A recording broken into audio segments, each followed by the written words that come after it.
Hello everyone, before I start the video I just want to give a quick little shout out to the TF2 Reddit, where someone basically said, hey, this guy is cool, go check him out if you like the heavy weapons dude. With that, we more than doubled in community within 24 hours. Like, that's insane! I just wanted to give a quick little shout out before we started the video, so I hope you guys like my stuff, and I'll catch you in the next one.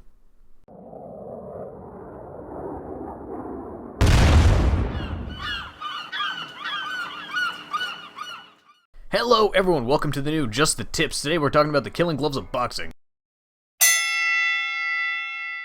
The killing gloves of boxing, or the KGB for short, is one of the best melee weapons for heavy, let alone the whole game. It is one of the most self-explanatory weapons you got for heavy. It has 20% slower firing speed, and after each kill you get 5 seconds of crits. That's nice and simple, no damage intake, no movement speed penalty, just crits, punches, and killing. So with that brief introduction done, let's talk about the downsides. The first thing you'll probably notice is the 20% slower firing speed. It's like nothing. It means that you can't punch as fast, but even then it's only 20%. It's not a horrible amount. One of the more notable downsides though is that after you get your crits, you have very limited time to do anything. You only have 5 seconds, not counting switch speed and rev up time. Sometimes you can get crits and only find out that there's no one near you, which blows. Last downside is that you have to get a kill with a melee, which is hard on its own. Heavy is the slowest class, no denying that. So when you're trying to get this melee kill, it's super easy for your target just to walk backwards and escape. That's why no other class can have a melee like this. They're just too fast. The final downside is sentry guns. Crits don't affect sentries, so it's kind of useless in that regard. So with all that out of the way, let's talk about the good stuff. Obviously, this is the only weapon that can directly give you crits after each and every kill. Sure, the Frontier Justin and a couple other weapons can give you crits, but those weapons you need a combo of weapons to get rolling.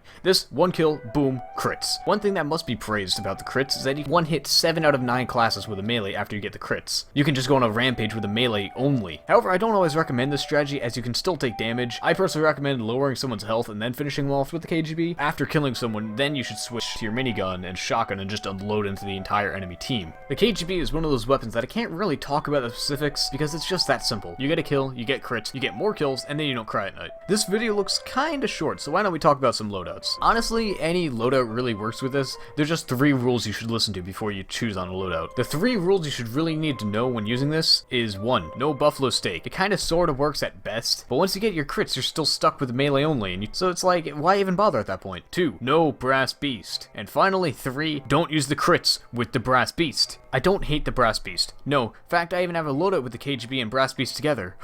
But Ryder, you said not to use the brass beast. Yeah, I know. Just don't use the crits with the brass beast. The brass beast can still be used in this loadout, but I repeat, don't use the crits with it. Takes too long to rev up, and by the time you get the gun revved, you only have like 2 seconds of crits. It isn't worth it. What is worth it though is a shotgun. Literally any shotgun is really good with this. I personally love the panic attack because as soon as you get the crits, you can just fire a buttload of bullets everywhere and everyone's like screaming and doing damage and they're like, ah, my brain. But any will do, really. Also, a minigun isn't a bad choice either because, again, that fires a ton of crit bullets. Sure, it has a slow wind-up, but it can still dish out a ton, assuming there's people within distance. One minigun that works pretty well with this is the Tomislav. I mean, they all kind of even out with the KGB, but the Tomislav allows you to pull it out faster, optimizing your crit time. However, for me, I really love using the shotgun with it. Why would you use the KGB over other melees? Well, it's actual melee for the heavy. Most heavy melees are useful tools, but in the case of a melee fight, they're not useful at all. Albeit, melee fighting in an actual game isn't that common for a heavy to do. However, with this weapon, you'll know that you're actually prepared if you run out of ammo. Also, crits.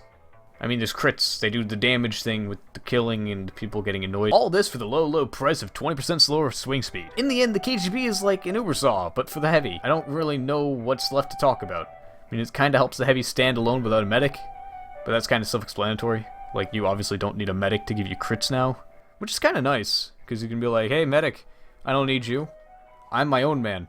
Anyway, that's going to wrap it up for this video. Tell me what weapon you want covered next and I'll be happy to oblige. Have a swell day. Peace out.